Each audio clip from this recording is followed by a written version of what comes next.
nggak terima, benar-benar nggak terima. I used to be the one on the spotlight gitu ya. Sekarang gue cuman emak-emak di rumah gitu ya. Hai semuanya, apa kabarnya kalian hari ini? Selamat datang di podcast kita Ngobrol Yuk bareng Dina dan We are so excited karena kita ada teman curhat kita yang baru namanya Jordina. Yeay! Hai Jordina.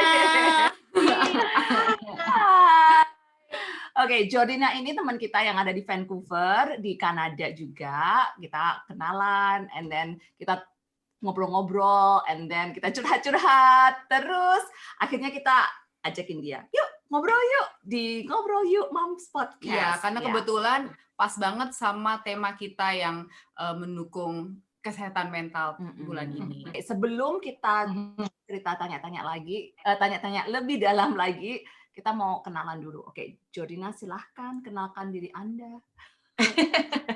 Halo, nama gue Jordina. Gue punya 3 anak. Satu paling tua umurnya 8 tahun, yang kedua 4 tahun, yang ketiga 2 tahun. Terus di sini ada suami juga terutamanya ya, nggak cuma saya dan anak-anak saya doang. Terus tinggal di Vancouver, Kanada dari tahun 2000, terus sampai 2005 pulang Indonesia, 2010 balik lagi ke sini. Terus ya udah sampai sekarang deh stay di sini kita. Dan anak-anak lahir semua di sini sih. Ya. Boleh cerita dong kegiatan kamu di sini ngapain aja?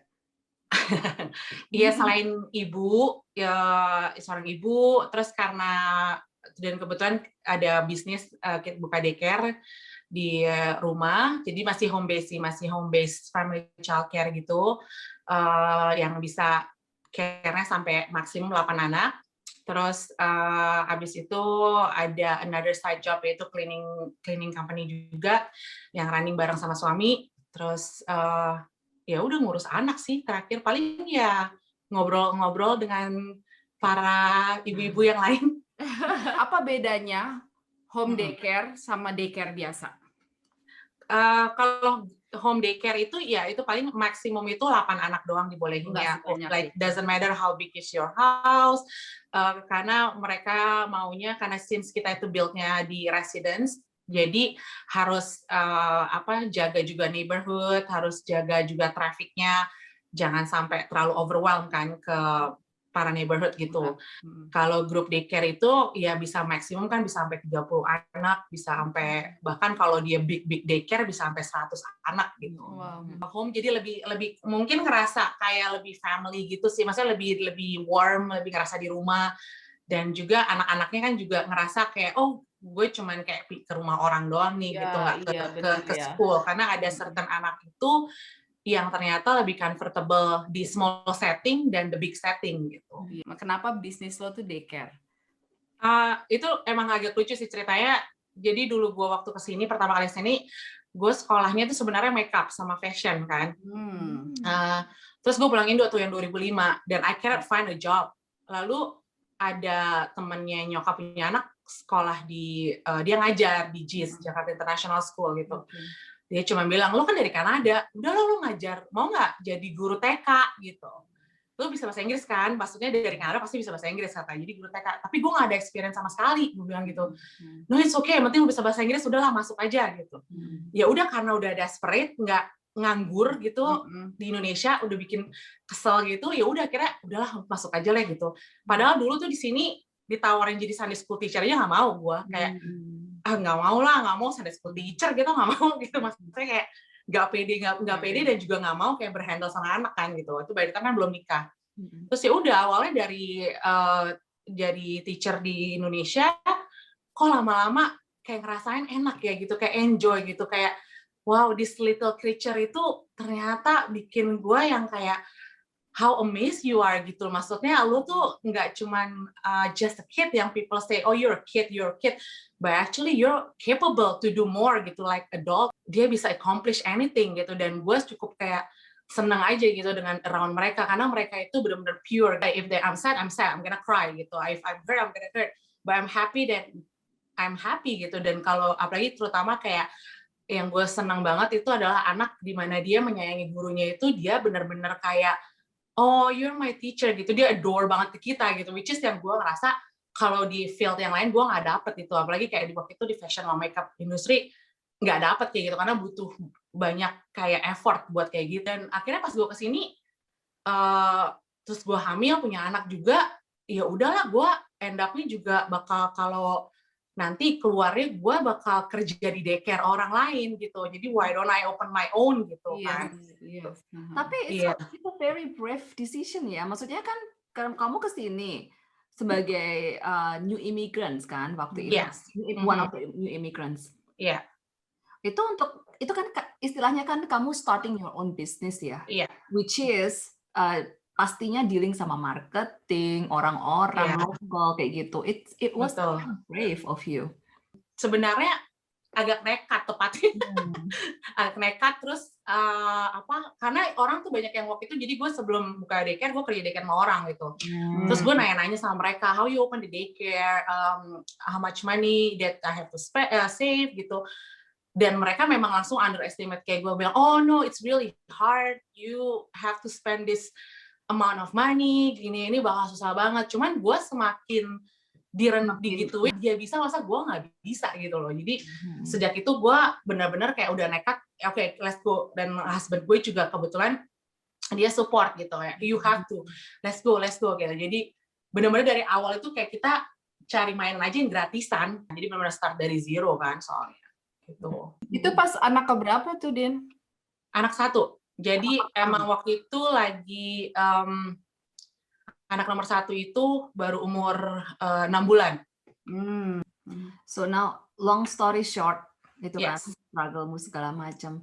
Mana sih? Oh, cuma penasaran aja kan. Kita kan berdua kebetulan juga ngalamin kerja segala macam, tapi itu kan beda kasusnya kalau kamu punya your own business. Itu stresnya tuh lebih gitu loh. Kalau kita kerja sama orang, pulang selesai sudah nggak urus lagi kan. Nah, gimana kamu bisa juggling between job, your own business itu sama ngurusin anak-anak dan jadi istri juga kan? Iya kan, it takes a lot of commitment ya. Iya, ya paling kayak awal-awal sih kayak misalnya parents gitu kayak ada WhatsAppin atau message gitu ya, kayak email gitu malam-malam kayak ngasih tanya ini anak gue kenapa gini, gue masih jawabin gitu. Tapi ada one day suami gue bilang gitu, you have to stop doing that gitu, you have to put the time. Jadi misalnya jamnya daycare, ya udah jam daycare gue kan 7:30 until 5:30. Ya kalau parents mau communicate between that hours only, 7:30 5:30, by the time 5:30 that's it. You're not allowed to answer parents emergency apapun itu. Karena dulu gue sampai pernah parents jam 1 pagi dia telepon gue minta tolong buat dropin anaknya karena dia mau lahiran, buat anak yang kedua. Gue angkat dan gue samperin parents-nya itu ke rumah sakit gitu buat jemput anak yang di daycare gue jam 2 pagi. Gue malah laki gue, kita kayak oke, let's go, kita jemput dia lah, kasihan dia gitu. Maksudnya mamanya mau lahiran, masa anaknya dibawa sih di rumah sakit gitu. Udah kita pergi aja gitu. Jadi sampai segitunya gue kayak saking gue bilang ya karena udah passionnya gue lah gitu. Cuman laki gue ingatin, oke, ada waktunya lo harus say no gitu. You have to say no dan pikirin keluarga lu, anak lu, dan kehidupan lu sendiri juga gitu. Jadi ya memang it's hard gitu sih. Tapi kan antara juga nggak tega ya, maksudnya. Iya benar. Karena kan emang awalnya mau buka itu gue udah dalam hati kayak bilang gitu, I wanna make something different gitu. It's not just a childcare. These kids deserve someone better gitu loh. Maksudnya orang tuanya udah kerja dan this is our job untuk kayak ini loh yang mereka anak-anak ini nggak bisa dapet di rumahnya. Jadi ya udahlah, gue open my heart gitu, open. Jadi ini dalam hati gue kayak ini gue nggak bisa cuman karena just a business gitu. It has to be dari hati gue juga gitu. Cuman ya gitu memang banyak banget sih kayak up and down-nya, kayak digunain sama orang lah atau apa gitu, banyak gitu. Kayaknya kamu punya orang yang susah bilang no ya. Iya benar. Gitu kan. Dulu sekarang sih udah gampang lah. Udah ya.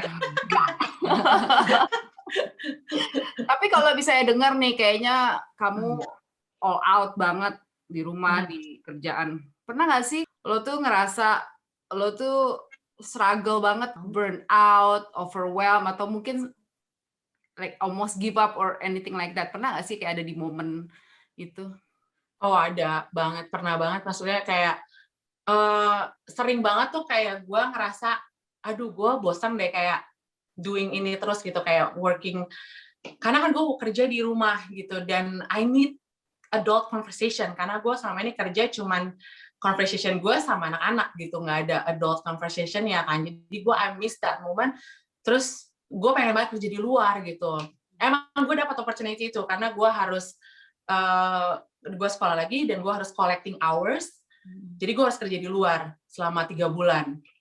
Jadi gue tinggalin daycare, gue hire someone untuk daycare gue, tapi gue kerja di luar gitu. Dan ternyata gue langsung kayak, oh I cannot do it gitu. Maksudnya it's hard untuk following the rules yang orang people buat di company itu, di sekolah itu, dan nggak follow my heart gitu. Jadi gue harus ngikutin mereka yang sebenarnya gue nggak comfortable gitu, dan itu benar-benar susah banget, struggle. Jadi akhirnya gue langsung kayak, oke, this is it, gue harus balik lagi ke rumah, gue harus ya udahlah, gue kerja lagi di rumah, gue just doing my business, dan ya enjoyin aja gitu. Cuman pasti ada, dan biasanya laki gue ngingetin mau lagi, balik lagi ke sana, mau kerja di luar gitu. Jadi iya gue paling digituin terus sih.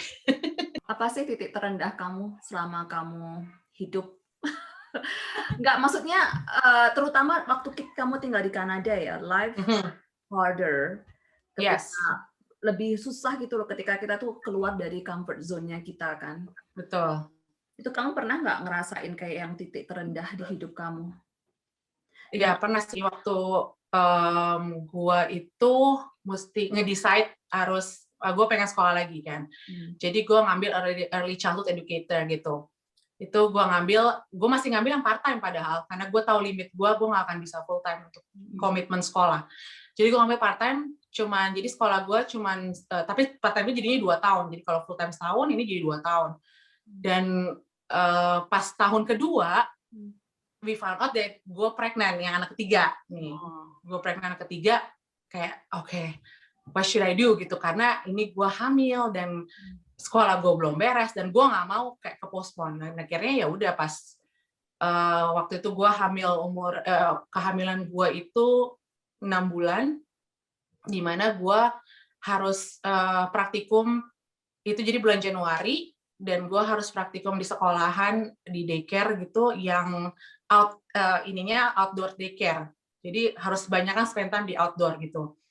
Dan di situ gue langsung kayak oke, I can do it gitu, gue bisa, gue strong, I'm strong enough that I can do it gitu. Walaupun semua orang udah bilang kayak, oh my goodness, itu kan winter dan lo di luar gitu, dan lo lagi hamil gitu. Terus gue bilang, enggak, gue I have to prove it everybody that I can do it, that I'm strong. Tapi ternyata gue nggak strong banget. Dan gue ada satu titik gue kayak mau nangis gitu, kayak gue nangis bahkan kayak, oh Tuhan ini, dan I don't know, I cannot do it, karena gue mesti praktikum 1 bulan di situ. Jadi itu struggle-nya adalah gue harus di luar selama 4-5 jam di winter, dan gue kan karena praktikum student, kita kan nggak boleh duduk santai dong, jadi you have to kasih harus taking effort banget gitu loh, jadi berdiri carmuk ya istilahnya. Iya, cari muka gitu, sama karena kan itu monet yang kebetulan mentor gue juga nggak peduli lo pregnant apa enggak gitu. Benar. Iya, dia nggak peduli gitu. Ya udah, jadi gue harus tunjukin ke dia bahwa gue bisa gitu. Jadi benar-benar gue nggak duduk, berdiri gitu ya. Dan sampai rumah itu bisa, karena gue lagi hamil, perut gue tuh kenceng banget. Jadi gue kayak ngerasa ini anak mau lahiran gitu loh. Itu, dan gue kayak udah berdoa, Tuhan tolong jaga ini anak. Gue kayak megang perut sampai gue bilang, kamu stay ya Dek ya, kamu harus stay, gue bilang gitu. Stay inside, gue bilang. Dan akhirnya ya bisa juga, walaupun banyak up and down-nya gitu. Gue mesti tidur kadang-kadang cuman kayak 4 jam, karena pulang praktikum gue harus tetap ngurus daycare segala macam, belum lagi kalau parents gue ada yang komplain, terus ada paperwork, terus tugas-tugas gue. Jadi gue biasa tidur kayak jam 3, jam 4, terus 3 jam setengah 7 gue udah mesti bangun, buka pintu buat daycare gue, anak-anak anak-anak datang jam 7:30. Dan sebelum itu juga gue mesti preparing breakfast anak-anak gue, mesti suami gue segala macam, belum masak gitu ya. Jadi gue tidur biasa 3-4 jam doang gitu ya. Selama itu ya itu memang udah sampai, walaupun gue di sini tuh ada orang tua, ada nyokap gue, ada kakak adik gue gitu. Cuman mereka sih very very helpful gitu, ngebantuin banget ngejaga anak gua yang nomor 2 gitu, ngurusin juga gitu. Tapi ada satu momen ya gua nggak bisa tergantung sama mereka terus gitu. Akhirnya ya disitulah gua ngerasa kayak, aduh gue udah nggak kuat banget ini, kayak bener-bener nggak bisa, tapi gue harus jalanin karena ini udah almost there gitu. Gue langsung kayak bilang ini almost there, I can do it gitu. Jadi ya di situ gue langsung kayak bangun lagi gitu. Cuman ya itulah orang lihat gue udah kayak zombie selalu kemana-mana. Jadi karena literally hidup gue udah cuman ya praktikum ini, terus sekolah, karena waktu praktikum itu juga masih mesti sekolah, mesti ke kelas juga gitu, dan masih ada tugasnya juga, ada segala macam. Ya paling itu sih, gue sampai sekarang masih inget ya, itu amazed banget gue bisa been through that gitu. Itu gimana caranya kamu bisa, maksudnya kamu kan sudah ada di titik poin kayak gitu ya, maksudnya kamu out, kamu kayak gitu. Terus gimana kamu akhirnya, aku bisa bayangin kamu tuh kayak merangkak lagi untuk finding yourself again gitu loh. Itu gimana caranya kamu ngebantu diri kamu sendiri? Itu kamu perlu support orang lain? Apakah karena support orang lain atau kamu sendiri yang akhirnya you help yourself, you find out a way to help yourself? Ya terutama gue kayak doa sih, doa sama Tuhan gitu, minta bantuan. Tapi juga itu udah dari doa sama supportnya gue amazingly itu, gue sampai sekarang masih amazed banget ya, kayak teman-teman sekolah gue, kelas gue, they know gue tuh struggle gitu ya. Maksudnya ini buat teman-teman gue aja yang first language-nya English, they already having hard time gitu. Kayak mereka juga struggle untuk sekolah ini gitu, karena it's just overwhelmed buat mereka juga. Dan gue bilang apalagi gue yang Englishnya second language gitu loh, dan gue punya anak gitu, punya keluarga dan ini, tapi mereka support gitu, they support me. Jadi kayak misalnya gue ada assignment ini, I don't understand what is it gitu, dan gue cuma tanya mereka, dan mereka langsung oke, ini lo tinggal ngikutin aja ini gitu. Kayak kasih contekan lah, udah copy aja, nanti gue punya udah diperiksa, pokoknya lo buat aja gitu. Di situ gue kayak langsung ngeliat, gila itu bener-bener gue amazing dan lucky dan blessed banget punya classmate gue tuh yang bantu gue gitu.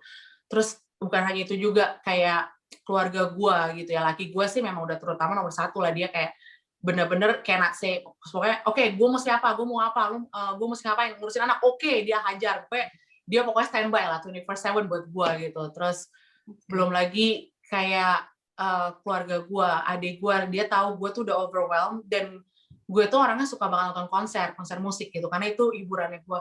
Dia tuh bisa tiba-tiba, Kak, ayo let's go, kita nonton konser musik ini, padahal gue besok itu harus presentasi gitu, presentation buat project gue. Terus gue yang kayak, ya udahlah, oke, let's go. Jadi gue lagi nonton konser, gue bisa pakai handphone ketik-ketik buat presentasi gue, PowerPoint segala macam gitu. Kayak tadi gue, Kak, ngapain, Kak? Ntar dulu, tugas gue masih belum selesai ini buat besok presentasi. Gitu, gue bilang gitu. Udah, jadi untung ada teknologi kan, makanya thanks God banget, itu ada teknologi yang ngebantu gue dari handphone doang bisa buat PowerPoint lah, apalah. Dan besoknya pulang konser jam 12 malam, besok ada kelas pagi, jam 8, jam 9, ya mata zombie tetap aja presentasi gitu. Jadi benar-benar gue tuh kayak, ya support system gue tuh banyak banget gitu, kayak ada aja gitu orang yang benar-benar ngebantu gitu, kayak teman-teman gue juga yang kayak tiba-tiba nganterin makanan lah, kayak gitu-gitu doang, ibaratnya small thing gitu ya. Terus dan gue blessed banget sih, maksudnya ternyata gue di negara yang imigran ini, yang dimana gue pendatang gitu ya, cuman ternyata banyak orang baik loh di sini gitu, banyak yang orang yang nggak mandang lo berasal dari mana gitu, pokoknya we will support you, we will be there for you gitu. Cerita lo itu sungguh inspirasi banget sih. Jadi kadang kayak misalnya gue deh gitu ya, gue sebagai imigran itu gue ngerasa sometimes this new country itu terlalu besar buat gue gitu loh. Gue untuk kayak melangkah, jadi ketakutan gue tuh besar. Betul. Jadi gue nggak, ya mungkin part of it karena gue juga punya anxiety, tapi other than that sebenarnya ini jadi inspirasi gue gitu. Kalau sebenarnya what you need itu support system dan pokoknya niat jalanin. Iya, sih. iya. karena sesusah apapun lo tuh pasti kalau misalnya lo ada di lingkungan yang baik, dapat teman-teman baik, dapat suami juga selalu support, itu pasti juga bakal at the end tuh bakal dapat deh apa tujuan lo. Benar Terus banget. lo ada nggak kayak pesan-pesan buat ibu-ibu imigran kayak kita gitu yang mungkin masih baru di negara sini, terus pengen memulai nyari kerja, tapi mereka juga punya anak, bingung mau gimana gitu. Lo punya nggak sih pesan apa buat mereka tuh bisa lebih percaya diri? Kayak anak itu bukan alasan kita sih buat kita nggak maju untuk what we love gitu loh. Dan gue juga selalu bilang sama teman-teman gue yang kayak kerja gitu, bilang ya anak itu bukan alasan juga, kayak lu nggak bisa itu karir lu gitu, karena kan di sini juga thanks God-nya support sistemnya juga udah banyak. Misalnya kayak banyak orang tua worry ya, misalnya mau cari kerja itu gimana, dan di sini juga ada community-nya, kayak ada website-nya, bahkan kalau lo interest-nya kemana gitu, itu bisa lo ngikutin aja gitu prosedurnya, dan lo bisa sekolahnya dikasih gratis sama pemerintah gitu. Jadi dan juga anak lo juga akan diurusin kalau lo dapet daycare yang baik kayak gua gitu. Buat kalian di mana daycare-nya dikasih tahu. Di bawah ini ya. Iya, maksudnya gitu. Jadi nggak usah takut dan nggak usah terlalu banyak pikiran gitu. Jadi jalanin aja gitu. Dan pasti banyak lah orang yang akan ngebantu lo sih, banyak banget di sini. Asal lo mau willing untuk open your heart, untuk open yourself, kayak tanya gitu. Karena banyak orang di sini itu gue perhatiin takut ngomong gitu, takut tanya gitu. They are worried kayak get rejected gitu. Kalau gue prinsipnya adalah lebih baik bertanya daripada gue nyasar gitu. Tapi banyak orang di sini nggak mau nanya, karena ntar ditolak gitu, takut penolakan lah gitu maksudnya. Dan itu yang gue selalu ngingetin ke orang, kayak nggak apa-apa kalau ditolak, terus lo nanya gitu, terus lo you ask gitu, dan lo kasih tahu ini gue maunya begini nih gitu, dan itu bakal banyak orang yang support lo dan banyak yang bantu lo sih. Part of it itu kayak aku kalau perhatiin, mungkin masalah balik lagi ke orang-orang ya, kayak mereka takut bertanya, mau takut ditolak, itu kan part of it, it's part of our insecurity ya. Kayaknya orangnya secure ya. Maksudnya kayak maksudnya kayak yang aku tuh kayak gini dan aku nggak takut ditolak dan lain sebagainya. Itu kan itu buat orang yang insecure itu konsep yang tidak ada di vocabulary kita. Iya, maksudnya betul.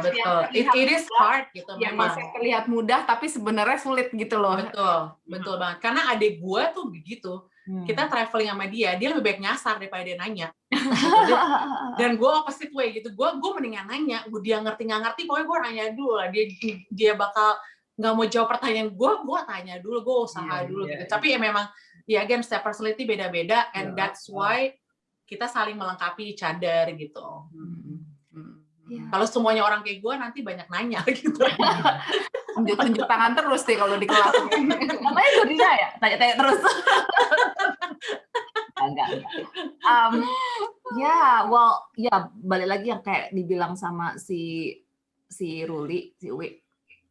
Apapun kadang-kadang permasalahan kita itu, yang paling penting itu support system ya, yang bisa ada di belakang kita ketika kita butuhkan, apapun itu, nggak perfect, tapi mereka harus kita. Betul. Terus ada satu orang yang bisa diandalkan aja. Benar banget.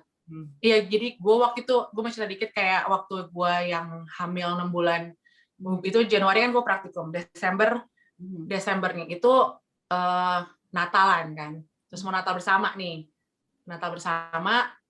laki gue tuh memang udah aktif gitu buat Natal bersama dari tahun ke tahun, dia selalu main drum.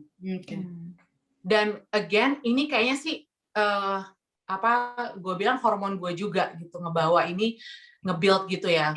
Gue ada satu titik itu bisa yang kesel, nangis, sedih, kayak dengan keadaan gue kayak gini gitu. Kok gue seorang ibu tapi gue nggak bisa ngapa-ngapain gitu. Laki gue enak banget main drum. It used to be me on that stage gitu. Kenapa dia yang di sana gitu? Dan gue marah sama diri gue sendiri. I'm struggling gitu. Dan gue share sama laki gue. Cuman dia selalu ingetin kayak dia bilang, ya ada saatnya gitu. Tapi it's not enough buat gue. Itu nggak jawaban gue yang menurut gue, ya lo ngomong gitu karena lo lagi sibuk sana lagi main drum no gitu. Tapi gue kayak fight myself, dan di situ gue malu. Sebenarnya ada satu titik gue malu itu untuk share ke orang-orang, bahkan teman-teman dekat gue nggak tahu itu gitu. Dan parents mama gue aja juga nggak tahu gitu. Dia gue nggak mau cerita karena gue malu gitu dengan diri gue, kok gue udah rasa kayak gini sih gitu. Maksudnya ngapain sih gue gitu. Akhirnya gue cerita ke teman gue itu. Dia dulu teman zaman waktu gue baru datang gitu, teman teenager gitu. Jadi dan dia itu istri pendeta gitu ya. Tapi gue bilang, karena istri pendeta itu kan pasti sibuk, pendeta itu pasti sibuk kan. Terus gue bilang, gue share sama dia gitu, ini gue kok kayak gini rasanya ya. Terus dia bilang, oh itu bawaan hormon lu pasti gitu. Lo tenang aja, lo ini gitu. Terus gue bilang, gak bisa, gue gak terima diginiin gitu. Gue gak terima, gue di rumah, laki gue latihan gitu. Gue gak terima, gue maunya gue ada di sana juga gitu. Tapi gue gak bisa, karena gue mesti ngejagain anak-anak gitu. Terus dia bilang, ya yang gue pengen tanya sama dia, lu gimana sih rasanya sekarang jadi ibu? Dulu kan lu sibuk juga gitu, sekarang lu benar-benar di rumah ngurusin anak gitu. Dan tamparannya dari dia ngomong ke gue adalah dia bilang, gue enjoy ngurusin anak gitu, dan gue senang dengan kayak gini gitu. Terus gue langsung bilang, iya tapi gue nggak enjoy, gue nggak suka gitu. Padahal I love my children so much gitu, gue sayang banget gitu, dan I will do anything for them. Cuman di satu titik itu gue emang bener-bener kayak, gue nggak mau, gue nggak terima kayak gini, nggak terima, bener-bener nggak terima. I used to be the one kayak on the spotlight gitu ya. Sekarang gue cuman emak-emak di rumah gitu ya, dan gue kayak kesel banget sih di situ. Dan di situ emang mentally-nya gue itu langsung sedown-downnya, dan biasanya gue yang sangat open ke orang, gue bener-bener shut down myself gitu, kayak people nggak boleh tahu soal kayak gini, bener-bener people nggak boleh tahu. Cuman akhirnya sempat ada teman juga bilang, gue pernah share sama teman, akhirnya gue share sama temen nih, temen cuma bilang gini, udah lo ke itu aja, psikiater gitu, jadi lo dibantu gitu. Terus gue bilang, gue bukan masalah ke psikiaternya gitu, enggak, tapi gue masalahnya kapan gue ada waktunya buat kesana gitu, karena kayak gue udah sibuk dengan kerjaan, sekolah, dan macam-macam, terus gue mesti ngurusin lagi nih psikiater, kira 1 jam 2 jam buat gue berguna banget gitu. Akhirnya bener-bener gue cuman nggak bisa juga ke psikiater, jadi kerjanya gue nangis terus kayak almost every day. Apalagi kalau laki gue udah mulai dibilang, oke, gue mau latihan dulu ya. Di situ gue langsung mulai lagi, kelakuan gue bisa jelek sejelek-jeleknya. Jadi kayak message-in laki gue lah, ngomong apalah gitu, kayak lo pulang sekarang gitu. Dan di situ gue langsung kayak benar-benar udah satu titik nggak bisa kesel gitu lah. Terus ya akhirnya gue bisa bangkit lagi karena ya berdoa juga terus sama Tuhan. Gue minta, Tuhan ini ambil, gue nggak bisa kayak gini. Kalau nggak gue bisa gila ini lama-lama. I'm just crazy my mind gitu. Dan akhirnya ya pelan-pelan itu lagi teman gue masuklah pelan-pelan. Mereka tahu, yang mereka find out kalau gue ada satu depression banget, mereka masuk pelan-pelan. Laki gue pelan-pelan masuk. Jadi kayak diingetin lagi gitu, ini nggak bakal selamanya lo begini, lo bisa juga nanti on the stage gitu with me gitu, dia bilang kayak gitu. Jadi ya it's really hard gitu. Mungkin itu juga jadi momen pembelajaran juga buat lo, karena mungkin selama ini kan lo orangnya very driven ya, mungkin kayak lo very kompetitif dalam arti it's not in a bad way, tapi kayak lo selalu pengen achieve the best, tapi ternyata sebagai ibu, sebagai pengusaha, sebagai whatever itu, ternyata sebenarnya juga ada limit yang lo tuh nggak bisa selalu dapet yang lo mau, dan lo mungkin harus ada momen yang lo harus ya ada sit back gitu. Iya. Just enjoy the show. Betul banget. Kalau aku boleh share sedikit sih, aku juga bisa relate dengan itu. Karena aku dari awal sudah nih kerja. Betul. Juga kerja. Terus at some point itu aku nggak bisa kerja kan. Iya. Itu aku kayak ngerasa aku tuh kayak nggak berguna. Tapi setelah aku ini, bukan nggak berguna ya, setelah aku kayak mengintrospeksi diri, kayak Iya. kadang-kadang tuh kayak Tuhan kayak ngomong kayak, oh, you need to just have a rest kayak gitu, rest dalam tanda petik. Exactly. Yes. Just sit back, I'll take care of everything. Tapi juga another thing yang aku dapatkan waktu itu tuh kayak yang kamu taruh nilai your value itu di mana sih? Maksudnya di kerjaan elu atau your value as who you are, bukan embel-embelnya ini gitu loh. Maksudnya lu berharga, lu tetap punya value ini. Dimanapun kamu ditempatkan, dimanapun ketika kamu di spotlight, ketika kamu di belakang layar, itu tuh kamu punya value di situ. Jadi yang sekarang sudah kayak melihat itu dari different perspective kayak gitu. Iya, betul. And it wasn't easy kan? It wasn't easy. It is, iya. Terus mimpi kamu apa sih? Mimpi kamu. Ya ini salah satunya, one of my dream is to be inspired gitu. Actually 2 years ago ulang tahun gue ingat banget, gue invite kayak teman-teman gitu, maksudnya kita gather together, tapi sebelum kita cuma makan-makan, gue minta teman-teman gue kayak nulis di piece of paper what your achievement in the future gitu. Dan gue tulis di situ, sayang papernya udah nggak ada. Gue tulis di situ, gue bilang, gue pengen banget jadi inspire people. Jadi gue pengen diundang gitu sama orang untuk ngomongin ini loh hidup gue gitu maksudnya. Tapi kalau dipikir apa yang mau diceritain, gue mau bilang gitu. Cuman gue nulis aja di situ. Terus kayak oke, ya udah, gue bilang juga sama laki gue gitu, ini gue nulis ini loh, gue pengen ini gitu. Gue cuma nulis satu, benar-benar gue cuma nulis satu, gue nggak minta yang olok-olok apa-apa segala macam. Dream gue itu cuma pengen banget gue kayak jadi inspirasi orang. Terus laki gue bilang, maksud lo kayak selebgram gitu? Enggak, gue nggak mau gitu. Gue cuma pengen diundang sama orang, terus ngomong nih kehidupan gue gimana gitu. Jadi ini salah satu dream gue. Oh my goodness. Platformnya kita masih kecil, tapi siapa tahu. Ini kamu bisa diundang kemana-mana nanti. Jadi pembicara.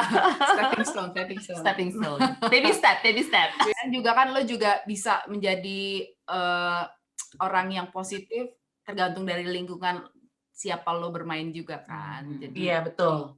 Jadi ya hopefully juga ini juga sebagai salah satu influence kita untuk menjadi lebih baik berteman dengan lo. Sometimes it's important lo to pick untuk bukan pilih dalam tanda petik ya, maksudnya mencari orang-orang yang positif. Betul. Karena itu yang akan menentukan kamu bakalan jadi apa 5 tahun ke depan, 10 tahun ke depan kayak gitu kan, atau lah kayak gitu. Iya, agree banget. Anyways, thank you so much for nanti siapa tahu kita bisa ngobrol-ngobrol lagi masalah yang lain. Itu aja cerita-cerita kita kali ini. Jangan lupa follow kita Instagram kita Ngobrol Yuk Moms Podcast. Di situ kita bakalan sharing so many things, including our lives. Dan juga jangan lupa subscribe, like, comment di YouTube kita. Dengerin podcast kita di semua platform yang ada. Di Apple iTunes, Apple Podcast, Google Play, dan lain sebagainya. Apalagi itu Spotify ya. Yes, Spotify. Alright, thank you so much. Dina, thank you banget. Thank you sudah meluangkan waktu di sela-sela kesibukan lo yang super sibuk. Pleasure dong. Semuanya ya. Yes. See you next time. Bye.